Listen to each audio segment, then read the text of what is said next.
Gap. Gappy. Gappy, it's you tonight.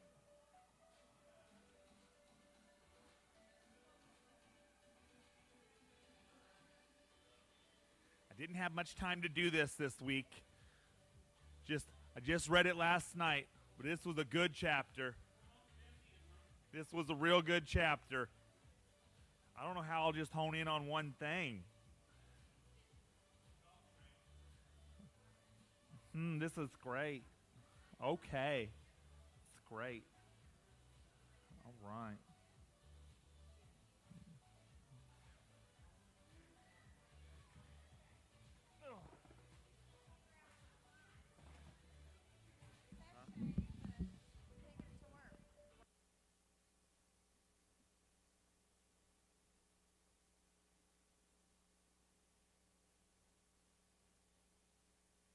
Testing, testing. I got Olivia.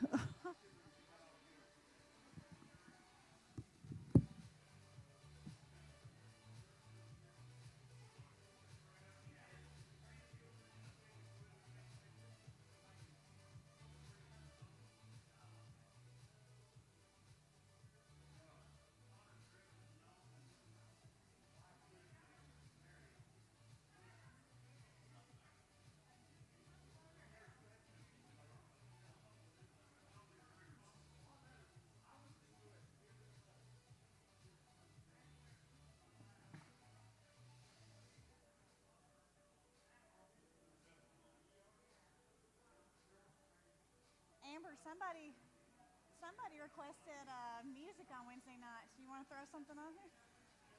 You got 33 seconds to figure it out. You want to sing something? You got something you want to sing? Yeah, you and I can sing.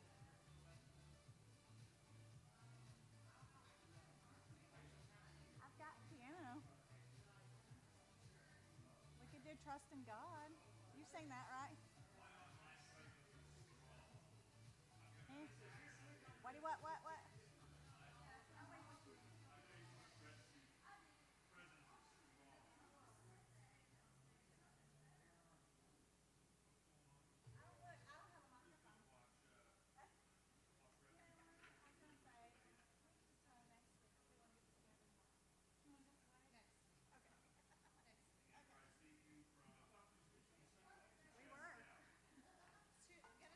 Hello, hello, hello.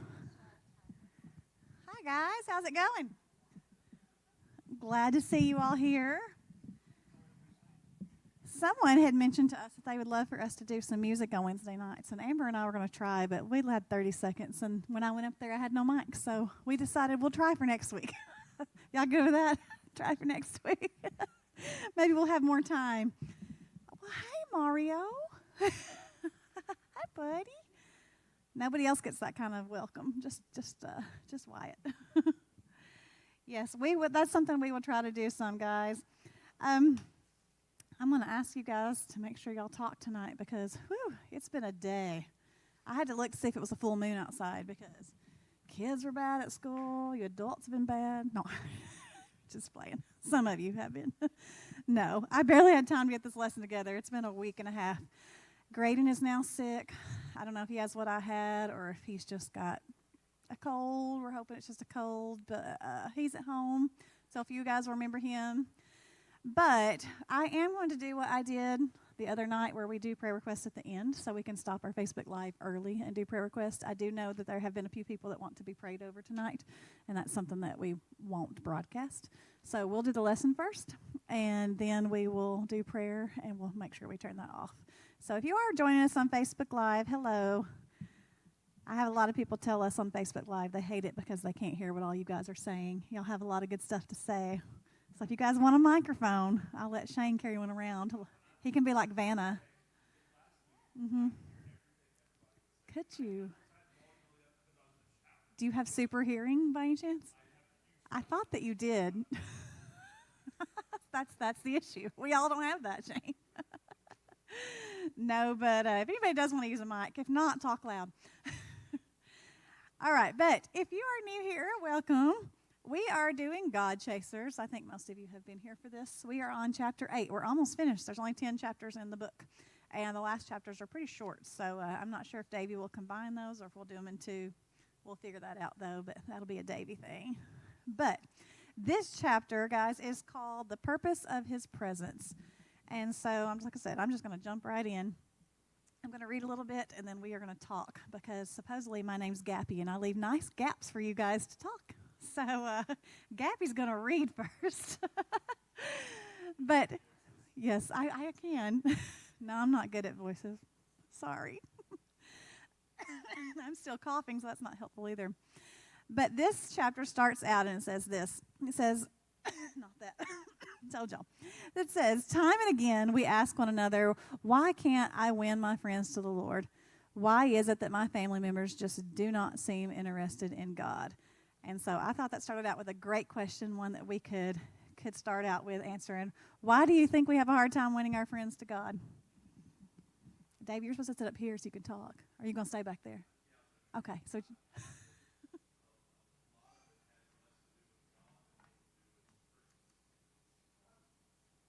Oh, there you go. So he's. Okay, so he's saying that it has less to do with God, that they're maybe not interested in God, but more to do with not interested in Christians. Brings me to a great point. I'll get on my soapbox here for a minute. Yeah, buckle up, Buttercup. No, there is really a thing that goes around Facebook all the time. It drives me crazy. And I know it has really good intentions, guys. I know where these people are coming from. But I am going to say this. Until you've been through church hurt or someone treating you that way, it puts on a new meaning. But, I'll probably not say it right, but it says something like, if you left church because you were hurt, then you had faith in people and not God. And, yes, that is a true statement. But like he said, some people have lost their faith in Christians, and I think I said this a couple of weeks ago, but a lot of people don't know God yet. A lot of people are in these churches, and they don't know God yet. And so his children are the only thing they know of God. And so when his children act like jerks and treat you terrible,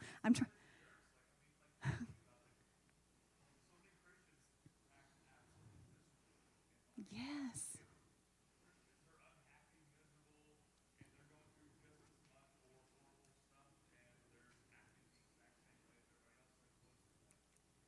It's like you read my notes, Shane, and then you get one step ahead of me, so it makes it not so good whenever I state it.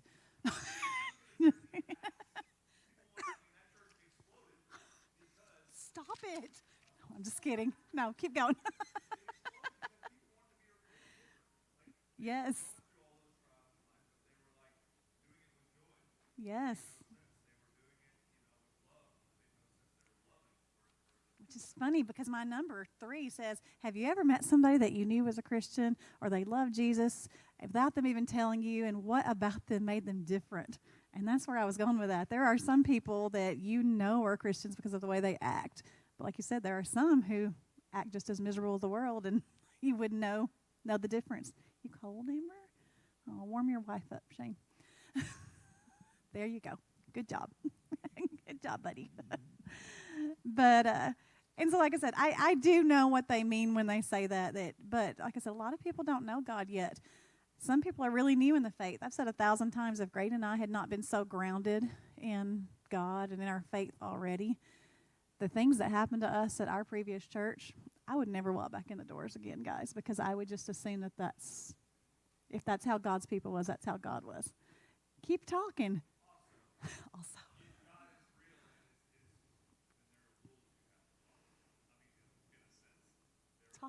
Expand.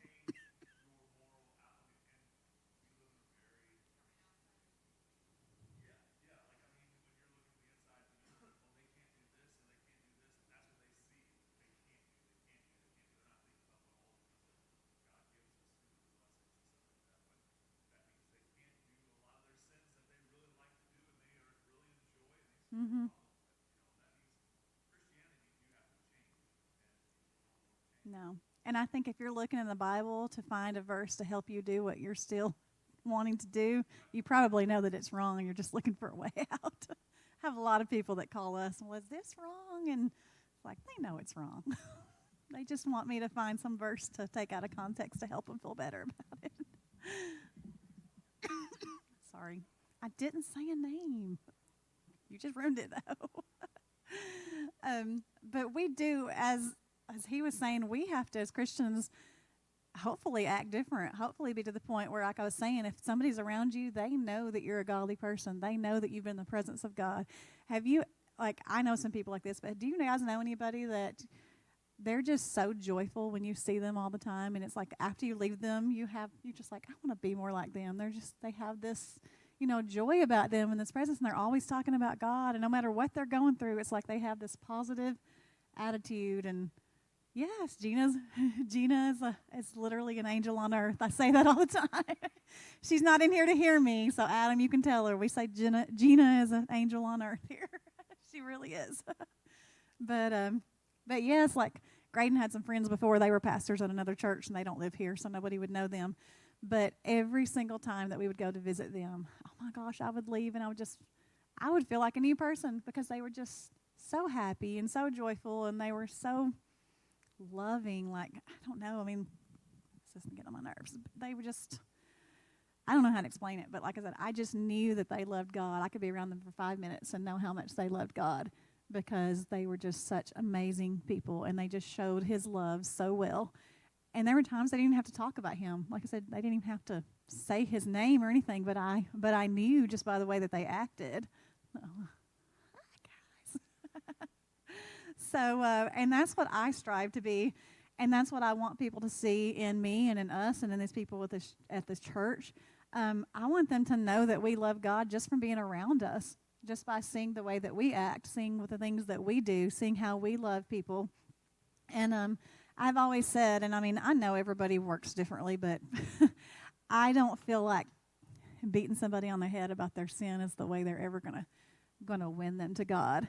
I've brought this up many times before, so you've probably heard me say it before, but I always go back to the woman who was caught in the act of adultery. Those people were correct when they were going to stone her. I mean, she was doing the wrong thing by the law, but stoning her and telling her how awful she wasn't going to save her. What saved her was when somebody went and picked her up in her sin, knew what she was doing, but picked her up anyway and showed her love and showed her grace. And then all of a sudden she cared about what he said. She didn't care about what all the other people, I mean, they were right. Like I said, she was doing wrong, but she didn't care what they had to say, because they were just, you're doing wrong, you're doing bad, you're a bad person, you're not following the law. All it took was one person to show her love and to show her grace, and then all of a sudden she cared what they had to say. And I think that's the same with us. If we don't show that love and that grace, people don't care if we say we're a Christian. They don't care what we have to say. They don't care when we tell them about God and how he wants to bring them to heaven, how he wants to save their soul, how he died for them. We can say all the right things, but if we don't show them love first, they don't care what we had to say. That's how I feel anyway. So I think we should show love first. And then, like I said, after you show that love, they may care what you have to say. They may not listen, and that's not on us, but it is on us to show them love and to show them grace and to show them the way.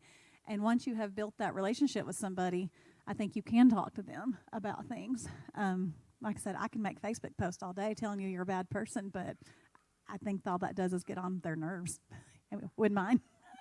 But if I show love, and I'm not saying this to brag on me, I'm just showing an example. We had a lesbian couple come to the church one time, a long time ago.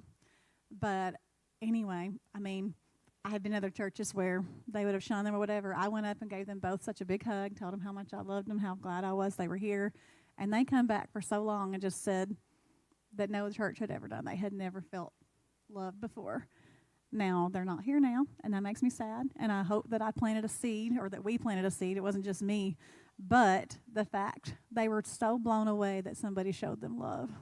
And like I said, you have to start there first. You have to. and that's just an example. There are so many things. It's not just that. There's drugs. There's alcohol. There's so many things. It just... I'm so sorry. Y'all are going to have to hear me cough on it. Sorry. Would you like to take over? I would totally let you. This is bad. I know. Yes, fill in my gaps, please. I gave whatever this was to Graydon, so. I know. See, that's what I'll do. Whenever I start coughing, I'll just fill it in. If I don't have anything to say, I'll just start coughing so that you guys will say it.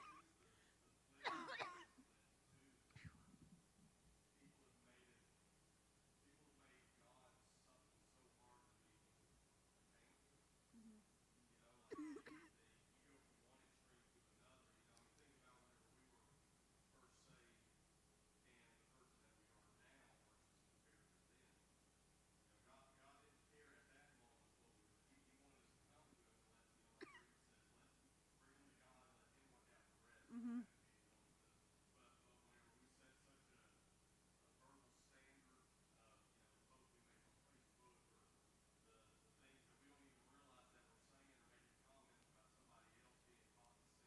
Mm-hmm.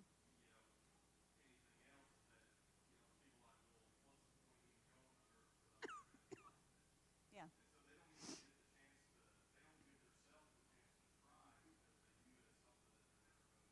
Yeah.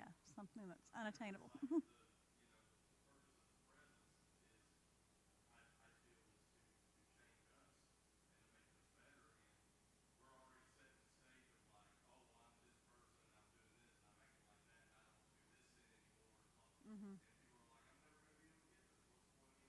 Yeah. And I think that's probably one of the reasons why Jesus himself was so disgusted with the Pharisees and the Sadducees, because they knew the law and they kept the law to a fault almost. I mean, so much so that they were mad when the guy got healed because he was carrying his mat.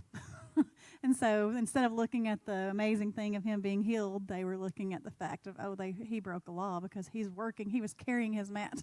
So sometimes we get so focused on the laws and what we shouldn't do that we, like he said, we almost make the goal unattainable. We almost make it where these people look and say, oh, well, I could never do that. I could never be to their level, so what's the point? And so I do agree with that. Anybody else have anything on that one? While I cough. I'm supposed to fill in my coughs. Sorry. All right, well, I'm going to keep trying to move on. This, I was talking about, you wanting to be, us wanting to be the people where people can just be around us and just know that we've been with God. And in this book, he said, I'm going to pursue the presence of God in my life. I want to get so close to him that when I walk into a secular or some kind of public place that people will meet him. They may not know that I'm there, but they're definitely going to know that he is there. He said, I want to be so saturated with God's presence that when I take a seat on a plane, everyone near me would suddenly feel uncomfortable if they're not right with God or even if I haven't said a word. I'm not wanting to condemn people. I don't want to convict them. I just want to carry the fragrance of my Father because, that's his job. And so I love that because kind of like what we said, we don't have to beat them over the head. It's not our job to condemn them. But whenever you are in the presence of God, he usually brings about a need or a desire for repentance. And I think that's a big thing that we can tell when there's been a true encounter, because I think you can have, and I'm going ahead in my notes somewhere, but I think you can have emotional encounters where things feel good. You get the goosebumps, you get the tears. It's an emotional thing, but there's not a true change, because when there's a true change, you really feel, like I said, that need to repent. And I'm going to talk about that more because there's some really cool stories in here that we'll talk about of people who no one even preached to them, but the presence of God was so thick that they felt the need to commit. Yes, thank you. If you don't have a mother-in-law like mine, you should get one. Just saying. I got to talk about you today. Somebody was telling me how awful their mother-in-law was, and they were really nervous because she was coming to visit. And I was like, oh, man, I'm sorry. Mine lives across the road, and she's amazing. Stinks to be you. But Graydon lucked out, too. He got an amazing mother-in-law, too. So we both lucked out. But I'm ahead of the game here. So he talks about things that we can do to bring people to God. So different kinds of evangelism. I'm not going to read the book, but I'm going to just kind of go over the ones that he talked about. he talked about three in particular. The first one he said was program evangelism, which is what a lot of us do. He says that's where you knock on the doors, where you pass out tracts, where you invite people to church. I think a lot of us are good at that, like inviting them to church, because we think if we can get them here, then somebody else can help them, or that maybe God will be here instead of us carrying God to them. It's like, oh, we'll invite them to church, and then God might can do something instead of us. So that's like program evangelism, just doing the programs, doing the things we're supposed to do to try to get them here, and then hope that God takes over. And that's not a bad thing, okay? Programs are not bad. But if all we ever have are programs trying to, that's the word I'm looking for, when we're trying to create the presence of God instead of inviting it in, I think that's where our problems can get, because I do think there are churches not that's all they care about are the programs. As long as our programs are good, as long as they have the right singing, as long as they have the lights correct, and they have everything, their smoke machines set, they have everything right, and they do their program correctly. Like I said, I do think it can bring a lot of emotional things, and God can even work through that, guys. There's a place in the Bible, and I'm not as good as these boys, but he talks about, I think it's Paul, where he says that, there are other people who are maybe not doing everything right, but he said, I'm going to be joyful because he's bringing the word. So even if they aren't doing everything correct, if his word's going forward, I mean, we should be happy. So I said, so it's not that I think everybody that's doing these program evangelisms is just necessarily doing it wrong or don't have the right heart. I just don't think we can stay there in program evangelism. So then the next evangelism he talks about is power evangelism. And this is where you mix the anointing with the program. This is where you don't just stop at inviting them to church, but maybe you pray with them on the street instead. If you see a need, you stop and you help that need, or you pray with them, or if you can give it to them, like Graydon talks all the time. If they need a coat and you have an extra coat, or you have a coat, don't say, I'll pray with you about it. If you heard Robert speak not too long ago, he talked about giving up his favorite coat, didn't you? So, and in the long run, he was just fine. Look at him back there. He's just fine. He didn't want to give up his favorite coat. But yes, wasn't it his coat? That too. No, that too. We know how he is. Favorite jacket, coat, sports. What else can I say? There you go.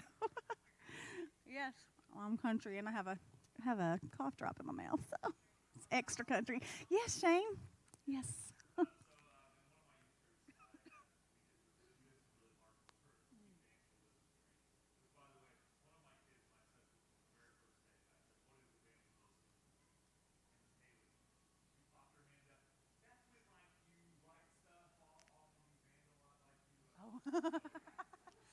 Vandalism.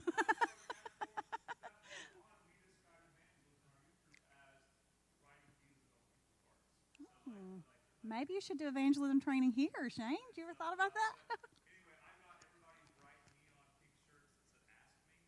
Oh, I love that.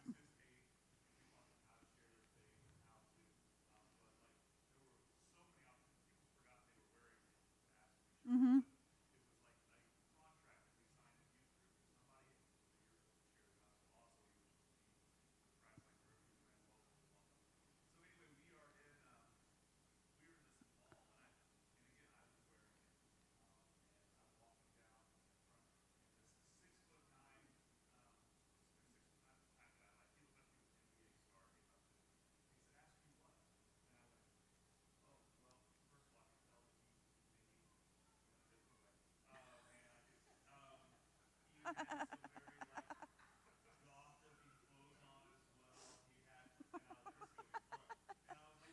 This is why we don't give microphones to the people talking. No.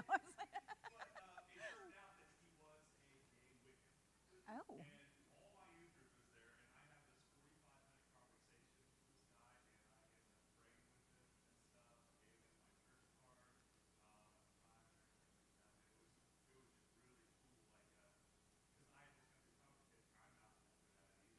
Mm-hmm.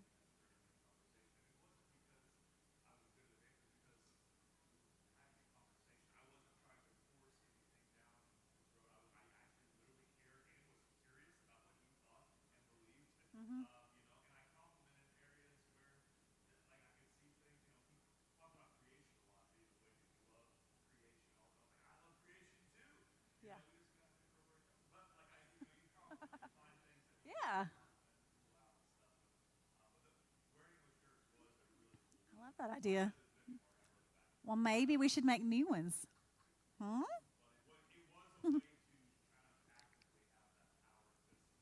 Mm-hmm. Yeah,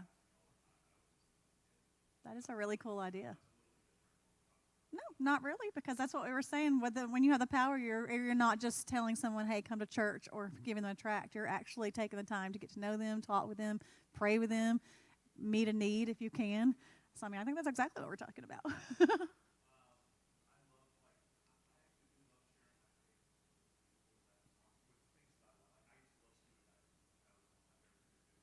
hmm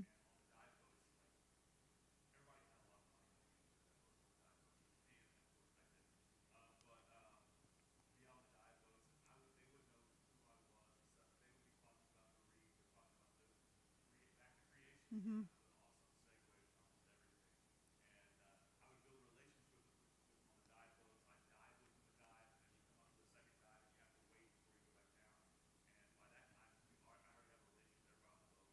Yeah.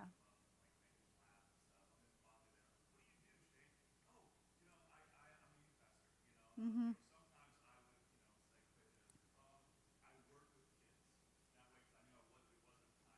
Catch. Catch. He works with kids.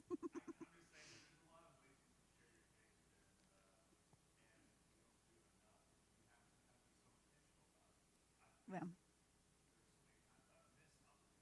Oh yeah. We I definitely don't think we do it enough. And I think if you were to ask most people in here if they shared their faith this week or if they did something, you might get a few people that said, I asked somebody to come to church, which, like I said, is not a bad thing, but a lot of times that's where we stop and we don't carry on. And I love what he was said about he made a relationship with these people first, which is what I was going back to with the woman with the issue of blood. If you have that, or not the issue of blood, y'all, this has been a really bad day, just going, but the woman that was caught in the act is what I meant to say. But you have to build those relationships first. Once you build the relationship, then you get an opportunity to start talking to them, start having conversations with them, and then a lot of times it just comes naturally. And it may not happen overnight, but if you get to know them and they have respect for you and they like you and you're joyful, which you 99% of the time are. Every now and then you cranky, Shane, but sometimes. Couple weeks after camp, don't talk to Shane, okay? He's real tired. Tired and hangry, I don't know. He does. I love Betty White too. That is a compliment. I like that. No, I'm kidding. But he really is. If you've ever been around Shane long enough, you know he's a cut up. He's fun. You want to be around him. I think Christian has that gift too. Like, he's funny. People want to be around him. First talking to them, you probably don't just look at them and be like, oh, they're such a great Christian. You might. But the first thing, let me finish. Let me finish. First thing you're going to see is they're really funny and awesome to be around, is where I was going with that. Then, yes. And then, like I was talking about earlier, you find the joy. People that have joy, a lot of Christians don't have that. He has the joy. So, like I was trying to say that got the joy. So I'm trying to say that even if the first thing you see about Shane is not that he's a Christian, if the first thing you see is that he's a funny guy, that you want to be around him, it will take you. I'm just digging a hole. Come on, Davey. Come here. I promise, Davey, every other lesson has went way better than this. Now you know how we feel when you're just like, digging, like she's pulling it. Nobody's taking my compliment, though. I'm trying to say that even if that's not the first thing you see, even if you see a funny guy that's talking about diving, you get to know that person, and that's what I'm trying to say. Even if that's not the first thing you see, not going very well, but that is what I'm trying to say. I feel like, how we're talking about, leaving the fragrance. I feel like that's what's happened. Davey's left like his fragrances and his anointing up here of digging a hole and saying things he shouldn't say, and I'm just sitting in it. And it's just like overflowing onto me. The scent of Davey, guys, I tell you. Davey. Yes, yes, Amanda, save me. Do you need something? Save me. Please, please do. Please.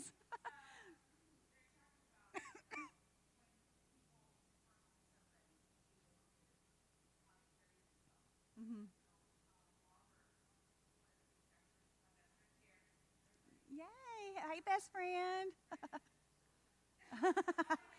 Yeah. I would say we're not always this crazy, but that wouldn't be true. So we're just going to keep going.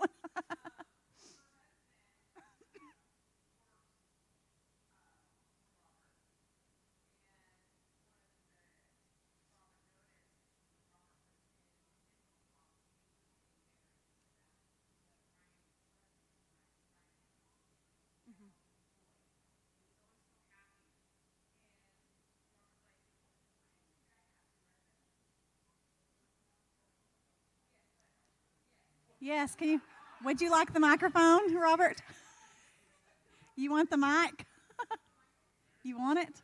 Oh, come on. All right, for those watching online, Robert's sharing a story, but you won't hear it, so.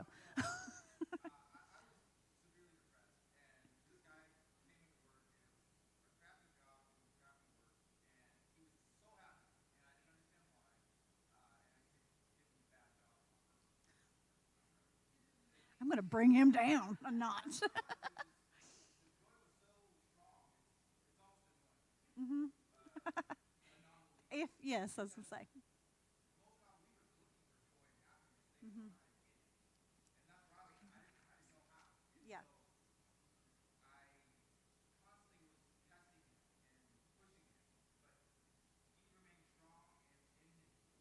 Hmm.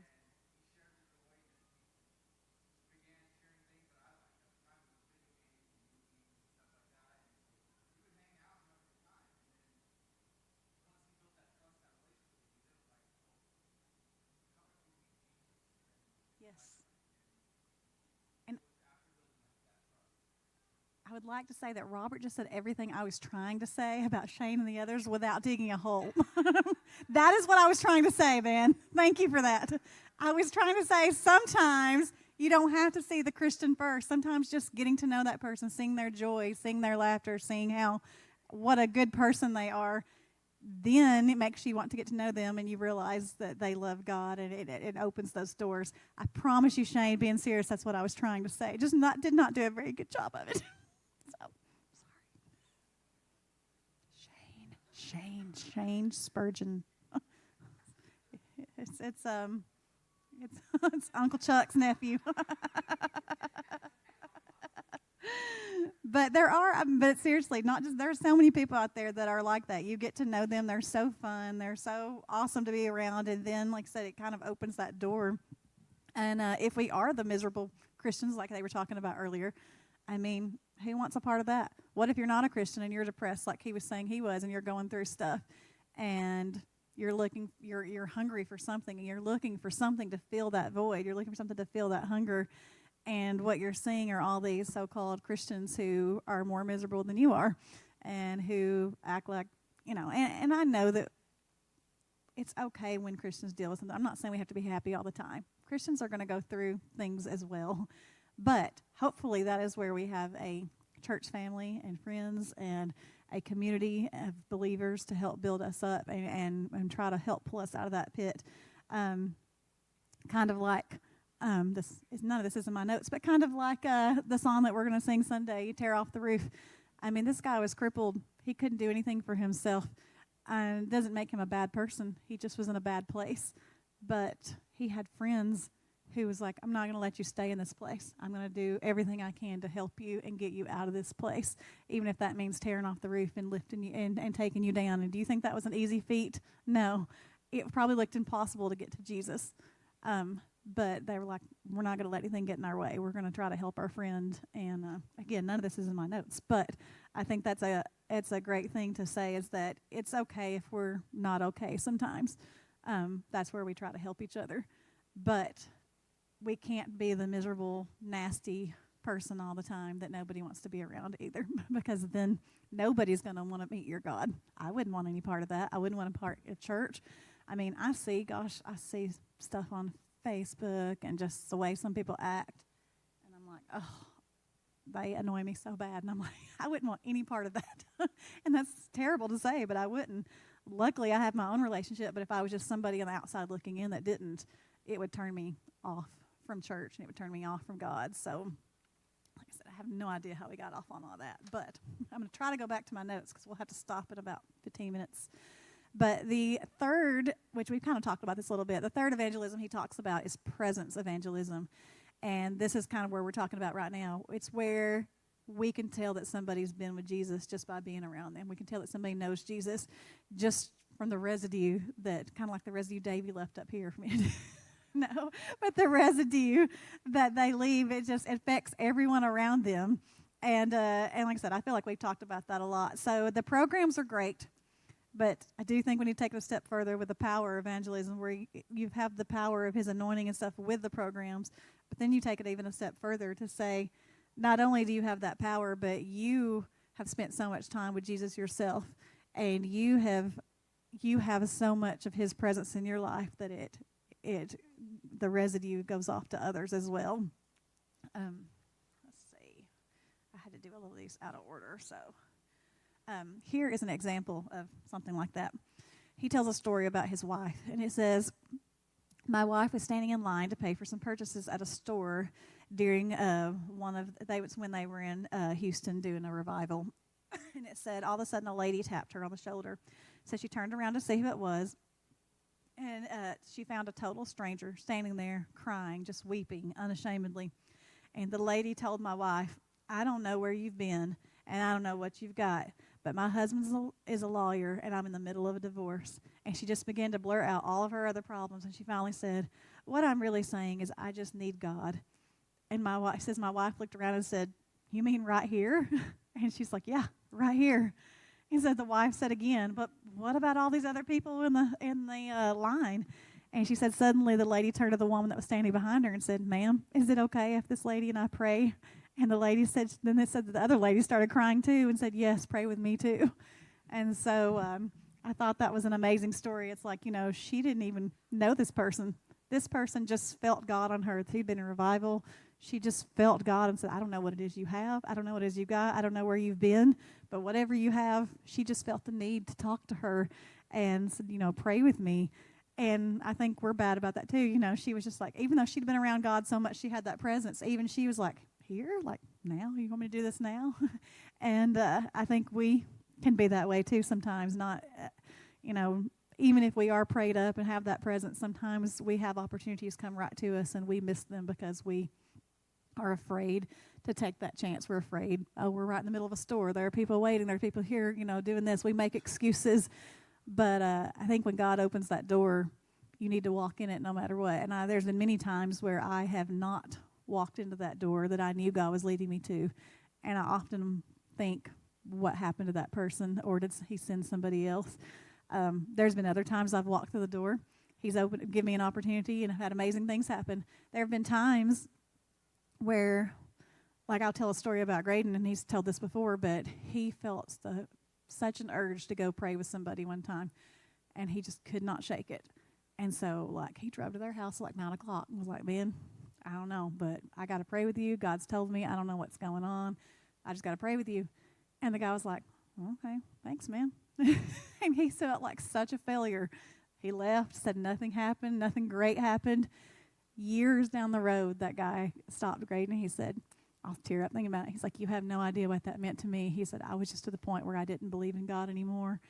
I was just really down, didn't want to go to church. And he said, I didn't even know what to think, but he said, just threw me so off guard, but you changed my life that night. And that's when I started, looking. And then this guy got into church, and he's been in church ever since.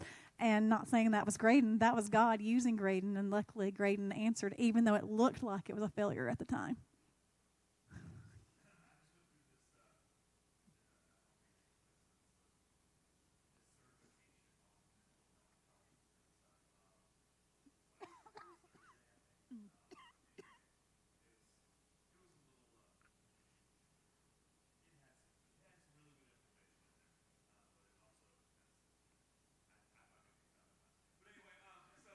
No one's shocked. No one's even surprised.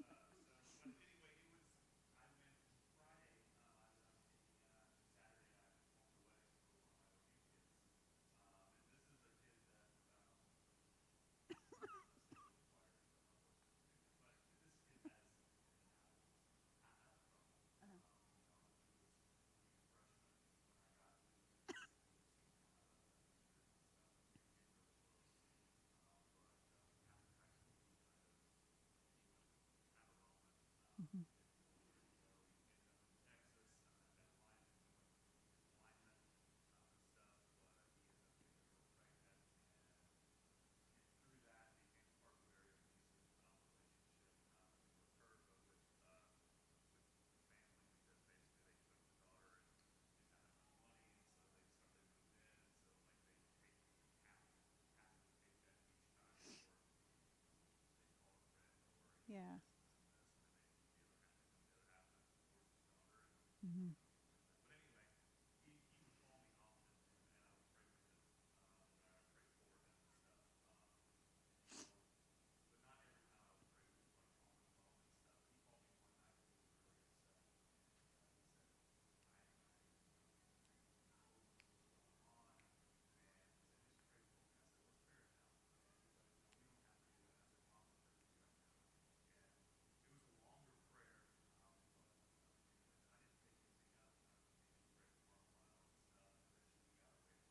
Hmm.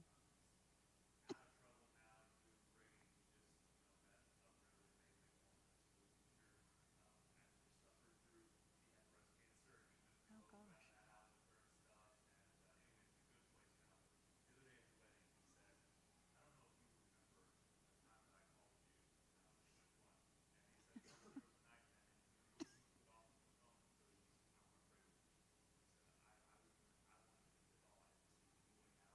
Mm.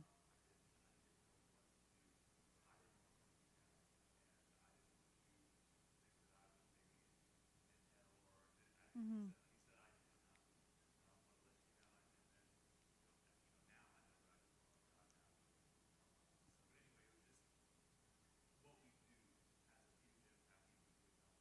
Yes.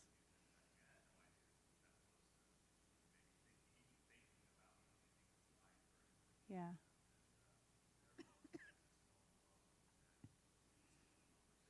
Hmm. Yeah. Yeah. Yes.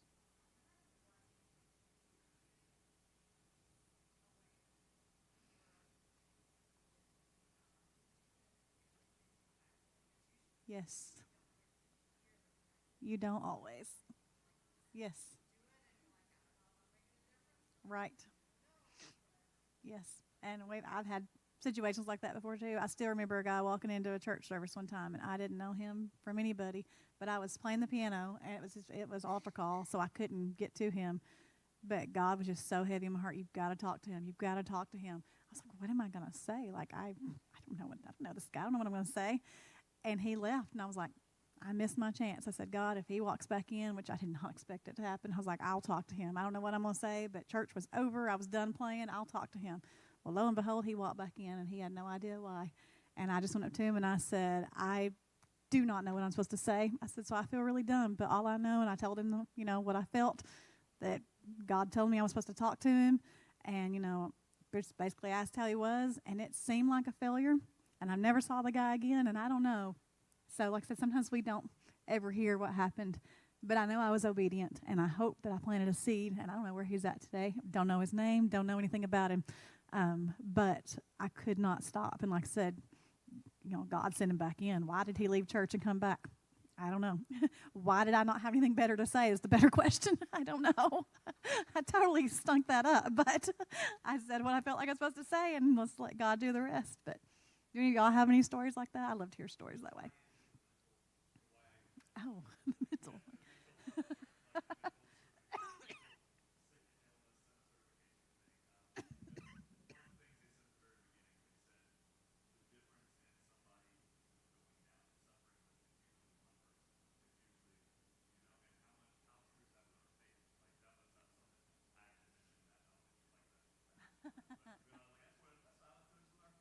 Yeah.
have done since then, what that conversation may have done for him since then, even if you may never find out. It's like the guy that walked back in the church.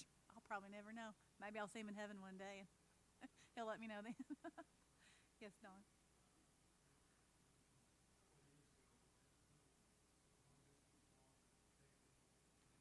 Yeah.